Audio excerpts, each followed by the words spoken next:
We are walking in the light of God.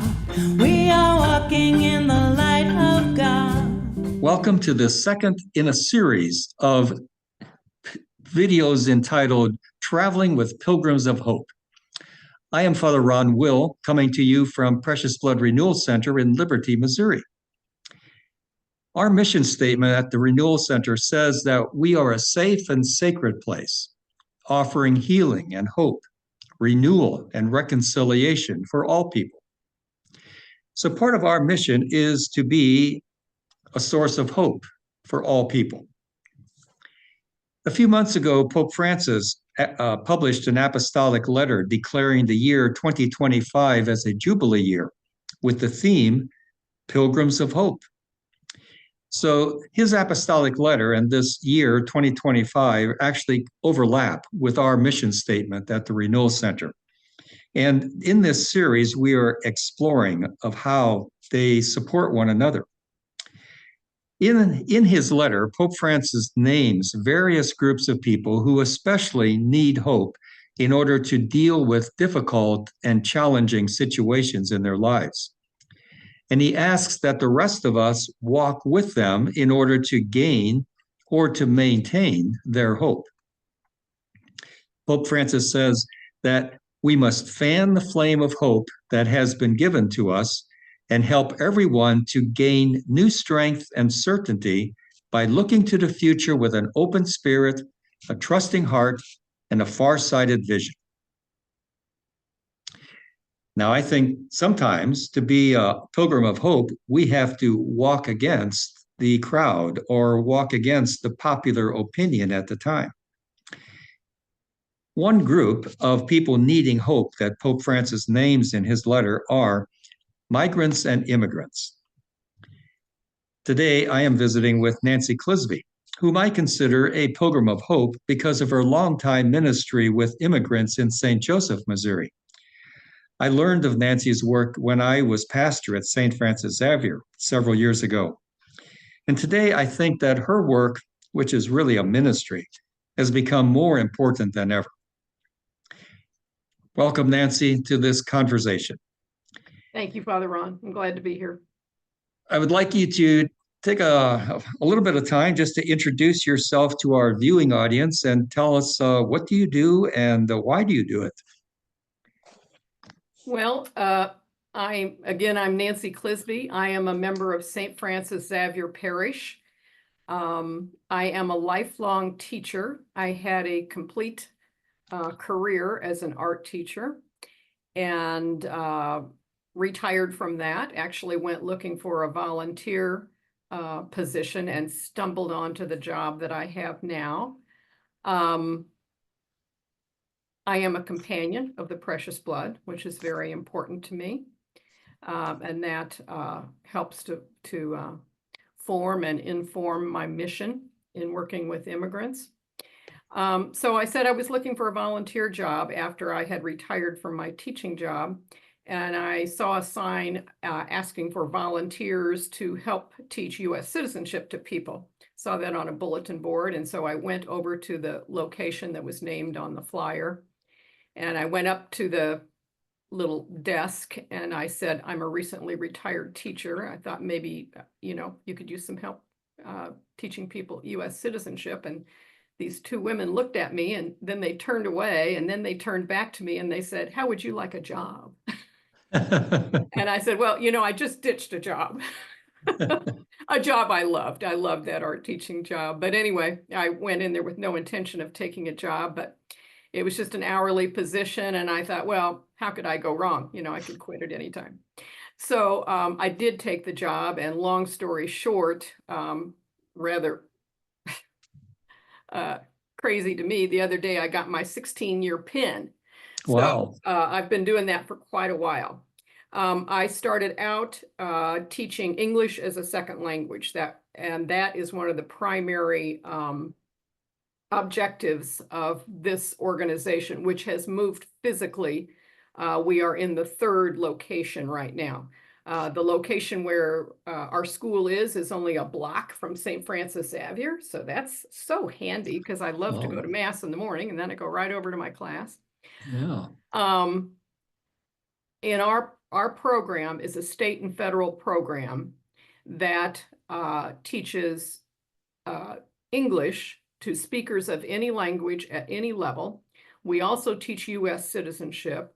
We are also the organization that teaches the GED program, which is no longer the GED program in Missouri. Now it is called the HiSET program because they have moved away from the GED test because it got very expensive and that Missouri is now using the HiSET test.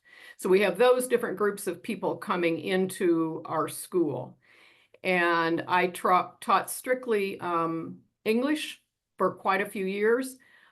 For about the last 3 or 4 years, I have taught strictly U.S. citizenship. But I also continue to sub pretty frequently in the English classes, and I get around to all the classes when I am, recruiting folks for citizenship, explaining citizenship concepts and this and that as needed. So that's what I do. And I'm very part-time and I have a crazy schedule. And that's one thing that people will say to me, Nancy, why would you do that? Because I have classes at 8 o'clock in the morning on Tuesday and Thursday and classes at 5 o'clock in the evening on Tuesday and Thursday also. So it's a crazy schedule, but I'm glad to do it. So the process of becoming a citizen, can you explain what is that? Yes. To become a U.S. citizen, you must have a green card, which is also a permanent resident card, and then you must hold that card for 5 years before you can apply for U.S. citizenship, unless you are married to a U.S. citizen. If you are married to a U.S. citizen, the wait is 3 years. The current price for the application is $710. And as my students say, oh my goodness, Nancy, is that to you? And I say, oh no, our school for students in our school, my services are free. But everybody's got to pay their application fee. So it's expensive. Yeah. How do you get a green card? To get a green card, you must be, as we say, documented. There are numerous classes of people that come in. Refugees are a particular class of people that we have a number of those folks with us. And those are primarily folks from overseas. And they apply, forgotten the name of the office, to the UN office to be an internationally recognized refugee. So they have paperwork to fill out that way. And then if they are accepted to be accepted into the United States, they will receive a green card. Other folks who have done the normal immigration process from their home country, applying to come into the United States, waiting till their name comes up, there is an application process for the green card. If your documentation is not clear and free, you do not get a green card. There are some people who are just barred. If you have entered the United States illegally, and when we hear that, we think of people coming across the border. The fact is, many folks who are in the United States undocumented originally came on a tourist visa and simply never went home. But they are currently also without a green card. Okay. So it takes a while and an effort to get a green card, but then once I have a green card, it still takes probably 5 years before I can begin the process of becoming a citizen. Yes, you must wait 5 years. And you can wait longer if you want to. And then there is, eventually you will need to take an interview with an officer. And there is reading, writing, speaking, and the U.S. civics test. So that entails memorizing the 100 questions about the United States and about U.S. civics. And you also must be very, very conversant with your own application, because when you go into that interview, the interviewer will have your application in front of them. You will have nothing in front of you, no phone to look up dates, nothing. And they will ask you these questions that they're looking at the information on your application. That can be very daunting. Mm. And so you go in, you take that test. If you pass, then you wait another 3 or 4 weeks and you'll receive a date to take the oath of citizenship. And on that day, you become a citizen. If you fail part or all of the 4 subtests, they will give you one more try.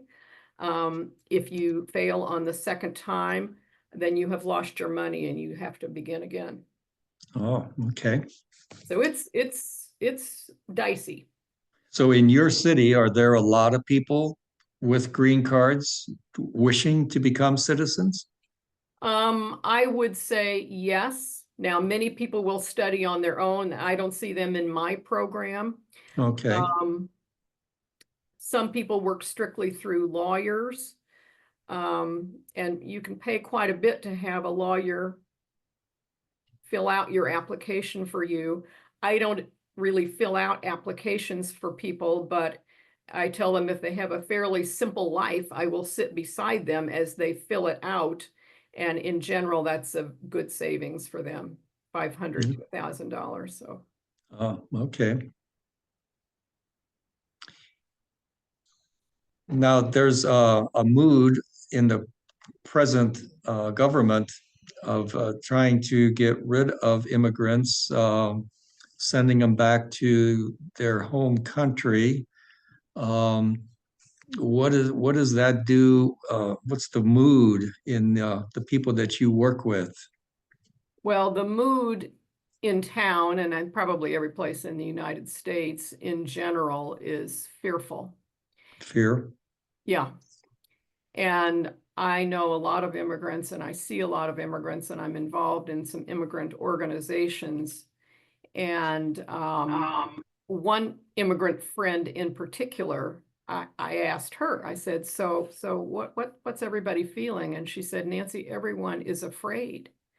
And I said, well, Mireya, you have your citizenship and your daughter was born here and your husband has his green card. And she said, which I thought, this is a very precious blood answer. She said, yes, but this is my community. Everybody has relatives, everybody has friends, everybody knows someone who is not perfectly documented and they are afraid. Mm. And, you know, I would say rightfully so. I've been on some, in some meetings, and, you know, ICE officers, for example, once did not come into churches or schools or hospitals. Those rules are gone. So it's pretty frightening. Now, there's a large meat processing company in your town, and I Yes, know a lot of immigrants work there. they do. What's the mood of even the owners of that? They totally rely on immigrant helpers, workers. Yes, they do. I believe they are feeling pretty unworried because they use the government vetting app, which takes a look at people's social security number and this and that, and all of their workers are vetted through that app. And so on paper, at least, all of their employees are documented and shouldn't have any problem. Those are Okay. those are Okay. not the people at risk. Okay. Yeah, there's more of a tendency for folks who work in landscaping, roofing, construction, food service. That's more the places where sometimes undocumented folks are working. Mhm. So the people that you are working with teaching English and also working towards citizenship, Mhm. what is the, is there a, is there a general hopefulness as they move forward, or real fear among them that not, this isn't going to work? I think they're very helpful. They know they're in a good spot because all the people taking my citizenship class, they've already got their 5 years. They know if they keep working, they're going to get that U.S. citizenship. But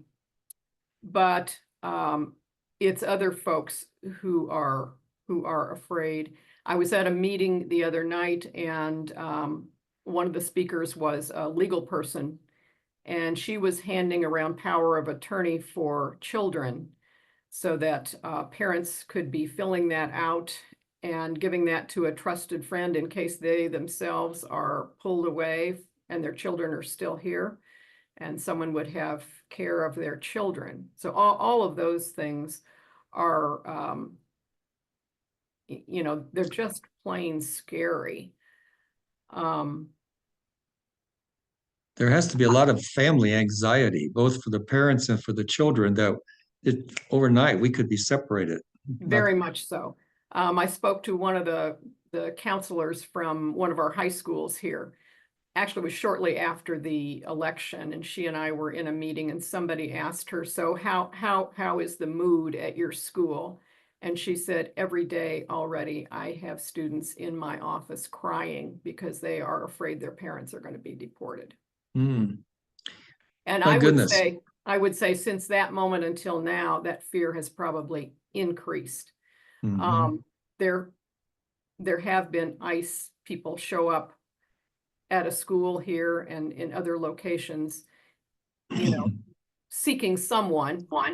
They've got a name on a list, but it's terrifying for the other folks around.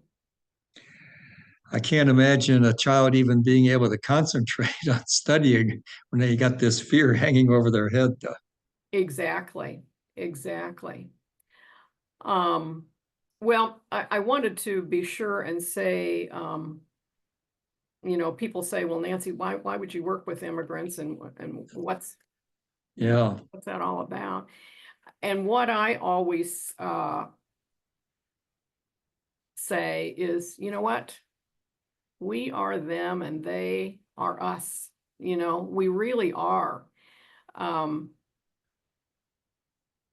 our ancestors came here, probably not speaking the language, and certainly outcast, Mhm. and certainly unwelcome by the majority of people who already lived here.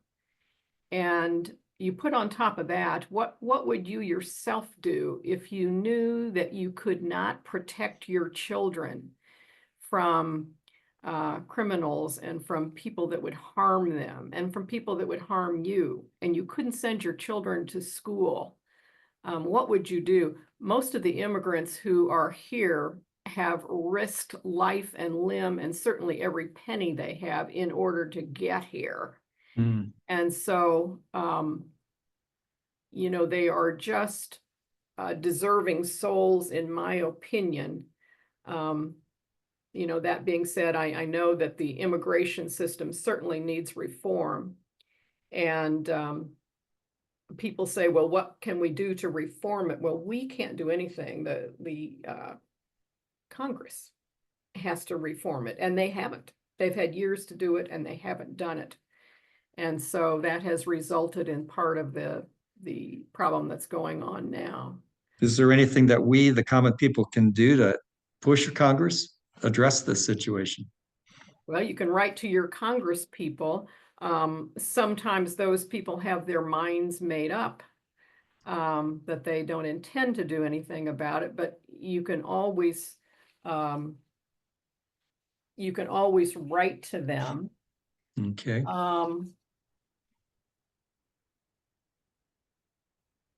Got another little paper for my meeting tonight. One thing that we can all do is broaden our appreciation of immigrant workers. You know, we need these immigrant workers. Mm. The U.S. workforce is dwindling and aging. And all of us older folks who appreciate getting our Social Security, who do you think is going to be paying into that? And it will be our immigrant populations, whether documented or undocumented, because even though undocumented folks maybe don't have a Social Security number, the U.S. government is very, very happy to give them a payer number and accept their money that they are paying in income tax. Mm. I have a number here. In 2022, undocumented immigrants paid $96.7 billion in federal, state, and local taxes. And most of those things go to payroll taxes and fund programs that they are barred from using. So those folks right now are lending a huge economic hand to America, but folks just don't realize this. Mm-hmm. That's a good point. They are paying taxes for the rest of us that Exactly. services that we take for granted. Exactly. Yeah. Yeah. So, another point you made is that we need these workers, actually.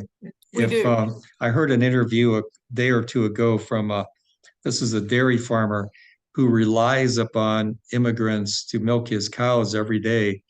And if they were taken away in his state, the milk industry would almost collapse. And well, that means the rest of us don't get milk in our grocery stores.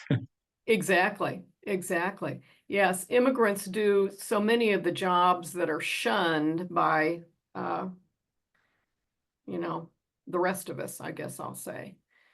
And we need them. We need them to do that kind of work and hopefully move up into other kinds of work. And we need their financial support. And we need them in our communities. They enrich our communities in many, many ways. Mm. And they are religious folks also. I find them very, very connected to God, whether that is through being a Muslim, a Christian, or some other faith. They are wonderful people. And their motivations sometimes just astounds me. I worked for a long time with a family from Burma, and the parents started out working at the pork plant, and in fact, still to this day, both work at the pork plant. And that mother, when asked why she came to America, she said, "So my children could be educated." And her children over the years have become educated, have been very successful. And I know she is thrilled with that, yet she and her husband continue to work at the pork plant. It's just pretty amazing, really. Another point you made earlier was that what it costs emotionally, physically, financially for them to come here. They risked their lives to come to the United States because they were escaping probably sometimes death threats because of gang violence, et cetera, in their country. And I think that's a point that not all of us appreciate. Why would a family go through that kind of difficulty if they weren't really frightened where they were? Yes. And now for us to send them back into that gang situation is just against everything that we believe as religious people.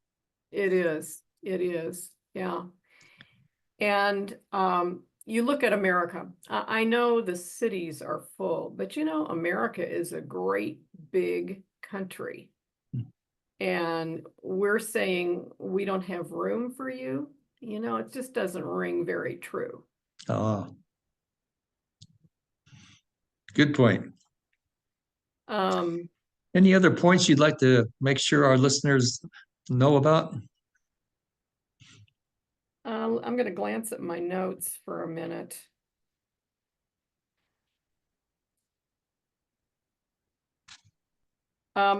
You had sent me a few questions, and one of them was, how do the teachings of Jesus affect our behavior? And I kind of thought about that over the history of my work with immigrants. And although, yeah, I am a teacher, it really was more than just a teaching job for me. It always has been a bit of a mission. And students have always been unafraid to approach me if they needed some particular kind of help. And I tried to reach out to folks when they needed help. And every now and then I've just done a few things that I thought, ooh, you know, little danger here, Nancy, little whatever. But you know, I think that Jesus teaches us to be persistent. And when you run across something scary or challenging that is important, I think it's important to look it in the face and deal with it and see what you can do to assist people. And I have heard every kind of story and sadness that you can imagine. And sometimes I've had to go out on a limb to see what I could do to help with that, at least in a small way. And there's been a time or two where I thought, oh, maybe I was going to get myself in trouble, but I've never been sorry. I have never been sorry, and I would do it again. And I think that's what Jesus wants from us. And the precious blood charisms of hospitality and reconciliation and outreach to the margins. Well, how clearer a mandate could there be? And Yes. I feel completely blessed and lucky to have the opportunity to be involved with people that I can assist in at least a small way. And sometimes that is during times of trouble. Sometimes it's in times of great joy. And I get invited to baptisms and house blessings. And immigrants call me and say, let's go have coffee. And I went to one immigrant's home and she said, I'm going to fix Ethiopian coffee for you. And I thought, well, great. And into her carpeted living room, she brought a brazier and started this thing smoking. And I'm like, where are the smoke alarms? But anyway, I mean, she actually had the beans on a pan and she is roasting the beans right in front of me. Oh my. And then she's got the mortar and pestle going. It was absolutely delicious coffee. And it was the height of hospitality to me, a gift. And I have had that kind of gift many, many, many times over. And the things that I may have given to immigrants in the way of help, I have received 1,000 times over to me. It truly is a gift to be able to work with this population. Oh, good for you. So you have these, those that motivate you, I'm sure, to keep your hope up, even though it's difficult work at times. Having those positive relationships is motivational and gives you hope to keep going. Very. The people of the world are magnificently interesting and valuable. And I think that's part of what is missing from the understanding of the immigrant problem in America. Well, we could explore this for quite a while, but I am going to need to draw us kind of to a close now. Any last minute point that you were hoping to make today? No, not really. People say, well, Okay. Nancy, I can't speak to an immigrant. And I say, if you see them in the grocery store and you would feel inclined to just be friendly, do it. There Just you give a go. little smile, give a little wave. If an immigrant is holding a child, just smile at the child and say, beautiful baby. Every mother understands that. So Uh-huh. just reach out and be friendly. It's not hard to do. Great advice. Thank you. Thank you for taking time to visit with us today, sharing part of your story, and thank you for being a pilgrim of hope, inspiring me and hopefully inspiring our listeners today.